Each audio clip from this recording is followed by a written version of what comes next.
Hello नमस्ते हजुरहरुलाई स्वागत छ कवि टेकमा र आज फेरि हजुरहरुको लागि मैले एउटा नयाँ भिडियो लिएर आएको छु। आजको भिडियोमा चाहिँ म हजुरहरुलाई युट्युबमा चाहिँ हामीहरुले एन्ड स्क्रिन चाहिँ कसरी राख्न सकिन्छ भनेर चाहिँ म सिकाउन गइरहेको छु। नर्मली हामीहरुले अरूहरुको भिडियोमा हेर्ने गरेका छौं कि कति एन्ड स्क्रिनहरु चाहिँ मोडिफाई गरेर एकदम राम्रो चिटिक्क परेको एन्ड स्क्रिन बनाएका हुन्छन्। तर हामीले युट्युबमा जाँदाखेरि चाहिँ त्यो अप्सनै हुँदैन। हामीले युट्युबमा चाहिँ राख्दाखेरि चाहिँ नर्मली एन्ड स्क्रिन जुन दुईटा भिडियो हामीलाई राख्न मिल्छ त्यो चाहिँ अब हामीले आफूले नै सिलेक्ट गर्न मिल्छ। त्यही भएर भिडियो र एउटा सब्स्क्राइब बटन मात्रै हामीले चाहिँ राख्नुपर्ने हुन्छ युट्युबले दिएको फिचर्स हामीले युज गर्ने हो भने चाहिँ। तर अरूहरुको युट्युब भिडियो हामीले देख्छौं त्यहाँ चाहिँ मोडिफाई गरेको एकदम चिटिक्क परेको राम्रो एन्ड स्क्रिन चाहिँ युज गरेको देख्छौं। त्यो हामीलाई युज गर्न मन लाग्छ तर कसरी गर्ने भनेर चाहिँ धेरैलाई थाहा नहुन सक्छ। त्यही भएर मैले यो भिडियो चाहिँ आज हजुरहरुको लागि बनाएको छु। एन्ड स्क्रिन बनाउनको लागि चाहिँ पहिला हामीले जुन लास्टमा एन्ड स्क्रिन बनाइन्छ त्यसको चाहिँ एउटा सानो क्लिप चाहिँ हामीले बनाउनु पर्ने हुन्छ। 20 सेकेन्ड सम्मको एउटा क्लिप बनाउनु पर्ने हुन्छ। त्यो चाहिँ कसरी बनाइन्छ म हजुरहरुलाई देखाउन गइरहेको छु। त्यसको लागि पहिला सुरुमा हामी ब्राउजर खोल्नु पर्ने हुन्छ। त्यसपछि canva.com मा जानु पर्ने हुन्छ।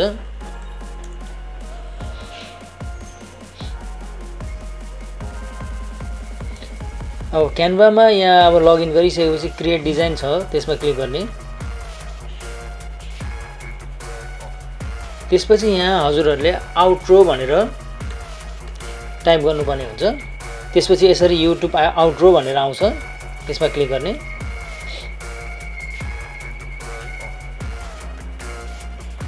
अब हजुरहरुलाई यसमा चाहिँ टेम्प्लेट्सहरु दिएको हुन्छ। अब हजुरहरुलाई आफ्नो च्यानलको हिसाबले चाहिँ कुन राम्रो लाग्छ त्यो टेम्प्लेट्स छान्न सक्नुहुनेछ हजुरहरुले।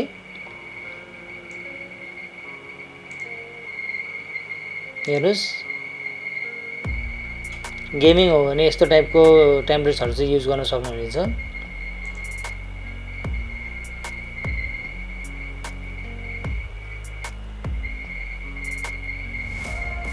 यसमा एकदम धेरै टेम्प्लेट्सहरु दिएको छ हेर्नुस्। नत्र म यो पनि ट्राई गर्छु। यो टेम्प्लेट्स मैले युज गरे। मलाई यो टेम्प्लेट्स चाहिँ आफ्नो भिडियोमा राख्नु मन लाग्यो भने चाहिँ पहिला म यो टेम्प्लेट्सको चाहिँ 20 सेकेन्डको चाहिँ भिडियो म बनाउँछु। त्यसपछि म हरेक आफ्नो भिडियो अपलोड गर्नु भन्दा अगाडि चाहिँ त्यो 20 सेकेन्ड्सको भिडियोलाई चाहिँ म आफ्नो भिडियोमा एड गर्नुपर्ने हुन्छ। म त्यो हजुरहरुलाई देखाउन गइरहेको छु कसरी गर्ने भनेर। ल अब हेर्नुस् अब यता आइसकेको छ यो टेम्प्लेट्स। अब त्यसपछि यो नर्मली यहाँबाट हेर्नुस् 8 सेकेन्डको छ। 8 सेकेन्डलाई म नर्मली यसलाई 20 सेकेन्ड बनाउँछु।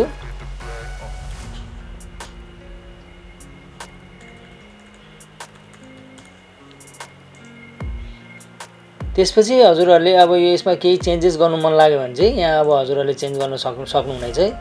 अब यो टेक्स्टलाई डबल क्लिक गर्ने अनि त्यसपछि आफूले गर्ने अनुसार यहाँ पनि टेक्स्ट लेख्ने। जस्तै मैले कवि लेखे। फोटो पनि त्यस्तै हजुरहरुले आफ्नो फोटोहरु चाहिँ यहाँ राख्न सक्नुहुनेछ।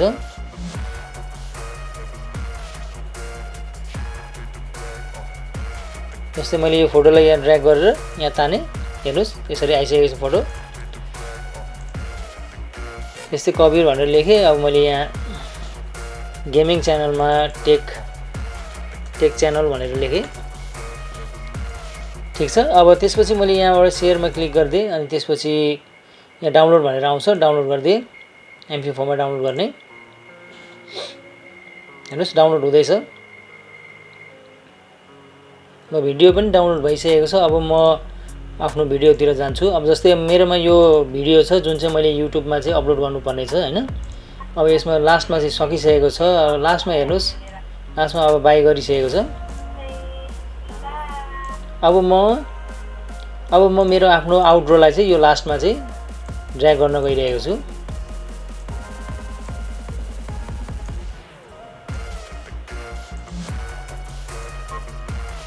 हेर्नुस् ड्र्याग गरिसके मैले। यो चाहिँ अब 15 सेकेन्डको भएको छ। हजुरहरु पनि 20 सेकेन्ड सम्म बनाउन सक्नुहुनेछ हजुरहरुले आउट्रो चाहिँ। ठीक छ। अब यो बनिसकेको छ हैन भिडियो। अब यो भिडियोलाई चाहिँ म एक्सपोर्ट गर्छु। म अहिले चाहिँ डेस्कटपमै यसलाई म सेभ गर्छु।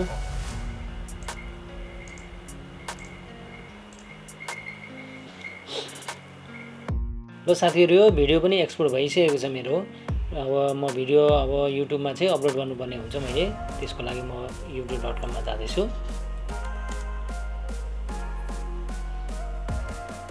अब चाहिँ क्रिएट भिडियोमा क्लिक गर्ने, अपलोड भिडियो, त्यसपछि सिलेक्ट फाइलमा क्लिक गरेर अघि मैले बनाएको चाहिँ भिडियोलाई चाहिँ म सिलेक्ट गर्न गइरहेको छु। त्यसपछि भिडियोको टाइटल लेख्नुपर्ने हुन्छ हजुरहरूले। मैले चाहिँ जस्ट टेस्ट भिडियो भनेर लेख्दिए। त्यसपछि डिस्क्रिप्सनमा पनि लेख्नुपर्ने हुन्छ हजुरहरूले। त्यसपछि no it's not made for किडमा टिकमा गर्दै मैले त्यसपछि नेक्स्ट गर्ने। अब यहाँ हेर्नुहोस् मेन पार्ट चाहिँ अब आउँदैछ। यसमा चाहिँ एड एन्ड एन्ड स्क्रिन भनेर लेखेको छ अनि त्यसपछि यहाँ एड छ। एडमा चाहिँ क्लिक गर्नुपर्ने हुन्छ हजुरहरूले एन्ड स्क्रिन ल्याउने हो भने चाहिँ। अब मैले चाहिँ एडमा क्लिक गर्न गइरहेको छु। एडमा क्लिक गरिसकेपछि हजुरहरूलाई यस्तो डिस्प्ले आउँछ। त्यसपछि हजुरहरूले इलिमेन्ट चाहिँ त्यसमा एड गर्नुपर्ने हुन्छ। म चाहिँ नर्मली यो इलिमेन्ट एड गर्ने भएकोले अहिले म हजुरहरूलाई यही इलिमेन्ट चाहिँ देखाउन गइरहेको छु एड गरेर। अब यहाँ ध्यान दिएर हेर्नुहोस्, यहाँ इलिमेन्ट 3टा एड भइसकेको छ। एउटा चाहिँ सब्सक्राइब छ, अर्को बेस्ट फरएभर र अर्को चाहिँ प्लेलिस्ट छ। प्लेलिस्टलाई चाहिँ म डिलिट गरिदिन्छु। त्यसपछि म एउटा फेरि यहाँबाट चाहिँ म्यानुअली एउटा भिडियोलाई चाहिँ लिन्छु। जम्मा 2टा भिडियो मैले लिए र एउटा सब्सक्राइबर लिए हेर्नुहोस्, किनभने मैले आफ्नो एन्ड स्क्रिनलाई त्यसरी नै बनाएको थिएँ। अब म एकपल्ट यो एन्ड स्क्रिनलाई चाहिँ प्ले गरेर हेर्दैछु।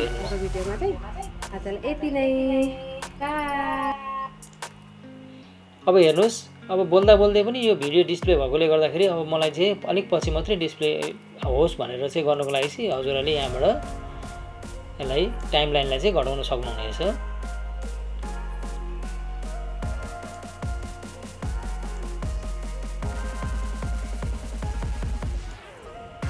त्यसपछि फेरि एकपल्ट प्ले गरेर हेरौँ।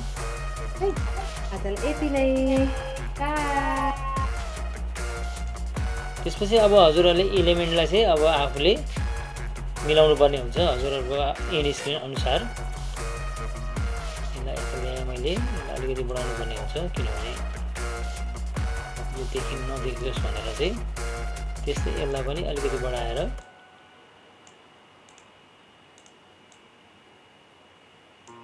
ल हेर्नुहोस्, एकपल्ट फेरि प्ले गरौँ। अझै पनि मिलेको छैन किनभने यहाँ मेरो नाम छपिएको छ। यसलाई अलिकति माथि राखिदिने।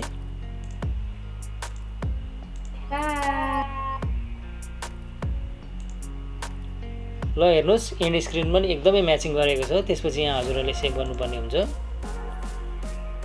त्यसपछि नेक्स्ट गरिदिने, नेक्स्ट गरिदिने।